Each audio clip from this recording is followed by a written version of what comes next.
সুপ্রিয় দর্শক আসসালামু আলাইকুম, welcome back to my channel cooking studio by Orin. আজকে আপনাদেরকে মাত্র 100 টাকা খরচ করে দোকানের নামি দামি মজাদার ক্ষীর আইসক্রিম বাসায় তৈরি করে দেখাবো, যেটা আপনারা খুব সহজে তৈরি করে নিতে পারবেন। আর এইভাবে বাসায় আইসক্রিম বানালে আপনাকে কিন্তু আর বাজার থেকে কিনে খাওয়ার একদমই প্রয়োজন পড়বে না। এইভাবে বানিয়ে দেখবেন, কেউ খেয়ে বুঝতেই পারবেন এটা ঘরে তৈরি আইসক্রিম এতটাই বেশি মজাদার হয়। আশা করছি অনেক বেশি ভালো লাগবে। ক্ষীর আইসক্রিম তৈরি করার জন্য প্রথমে আমরা মালাই তৈরি করে নিব। এই জন্য চুলায় একটা প্যান বসিয়ে দিয়ে দিচ্ছি 3 টেবিল চামচ পরিমাণ চিনি। এখন এখানে কোনো প্রকার পানি অ্যাড করা ছাড়া এটাকে ভালোভাবে জাল করে নিব। জাল করে ক্যারামেল তৈরি করে নিব। জাল করতে করতে একটা পর্যায়ে দেখা যাবে খুবই সুন্দর একটা কালার চলে এসেছে এর মধ্যে, আর চিনিগুলো ভালোভাবে গলে গেছে। তখন কিন্তু চুলার আঁচটিকে কমিয়ে দিতে হবে। এর থেকে বেশি কালার আনতে যাবেন না, তাহলে কিন্তু ক্যারামেলটা পুড়ে যাবে, আর পুড়ে গেলে কিন্তু এটা খেতে তিতা লাগবে। তাই যখন এরকম কালার চলে আসবে তখন এই চুলাটিকে কমিয়ে দিতে হবে। যখন সব কিছু ভালোভাবে মেল্ট হয়ে যাবে ওই পর্যায়ে আমি এর মধ্যে অ্যাড করে দিচ্ছি লিকুইড দুধ। আমি এখানে 300 গ্রাম পরিমাণ লিকুইড দুধ অ্যাড করে দিচ্ছি।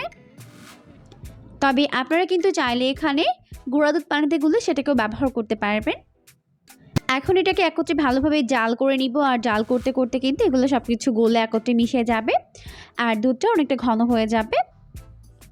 তো আমি প্রায় 4-5 মিনিটের মতো জাল করে এরকম একটা ঘন মালাই তৈরি করে নিয়েছি, দেখতেই পাচ্ছেন। এখন আমি এটাকে চুলা থেকে নামিয়ে নিচ্ছি, নামিয়ে ভালোভাবে ঠান্ডা করে নিব। এরপর আমি এখানে কিছু বাদাম নিয়েছি, আপনারা পছন্দ মতো বাদাম এখানে অ্যাড করতে পারবেন। আর আইসক্রিমের মধ্যে একটু বাদাম থাকলে কিন্তু খেতে ভীষণ ভালো লাগে। তো এখন এই বাদামগুলোকে আমি পাতলা পাতলা করে স্লাইস করে নিচ্ছি। তো সম্পূর্ণ বাদামগুলোকে আমি খুব ভালোভাবে কেটে নিয়েছি। এরপর এগুলোকে একটা সাইডে রেখে দিচ্ছি। এরপর আমি এখানে একটা বোল নিয়েছি, আর নিয়ে নিচ্ছি 1 কাপ পরিমাণ হুইপড ক্রিম। আপনারা কিন্তু বাজারে বিভিন্ন ব্র্যান্ডের হুইপড ক্রিম পেয়ে যাবেন, পাউডার ক্রিম কিংবা লিকুইড হুইপড ক্রিম।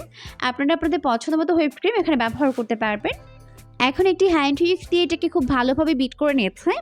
তবে আপনারা কিন্তু চাইলে এটাকে ইলেকট্রিক বিটার দিয়েও বিট করতে পারবেন, সেক্ষেত্রে খুবই কম সময় কিন্তু এটাকে বিট করে নেওয়া হয়ে যাবে।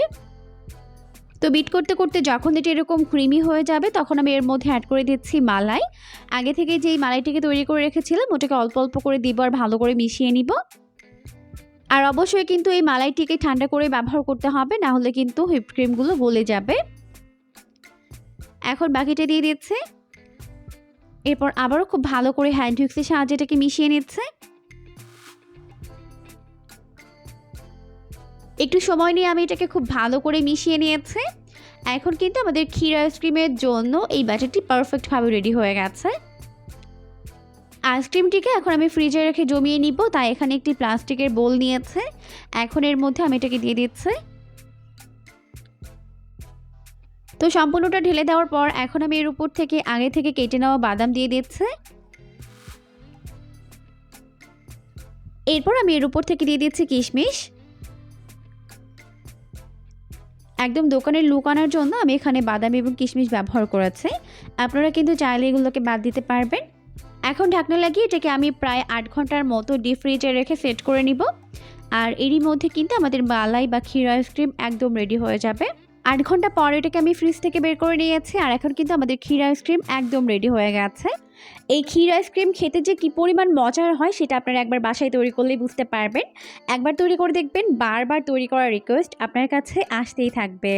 আর এভাবে বানালে কেউ খেয়ে বুঝতেই পারবে না এটা ঘরে তৈরি করা আইসক্রিম। একদম দোকানের মতো স্বাদে মজাদার এই ক্ষীর আইসক্রিম কিন্তু পরিবারের ছোট বড় সবাই অনেক বেশি পছন্দ করবে। এই গরমে কলিজা ঠান্ডা করতে অবশ্যই আইসক্রিমটিকে বাড়িতে বানিয়ে নেবেন। আর এরকমই নতুন রেসিপি পেতে চ্যানেলটিকে সাবস্ক্রাইব করতে কিন্তু একদমই ভুলবেন না। পরবর্তী ভিডিও দেখার আমন্ত্রণ জানিয়ে আজকের মতো বিদায় নিচ্ছি। সবাই অনেক বেশি ভালো থাকবেন। আল্লাহ হাফেজ।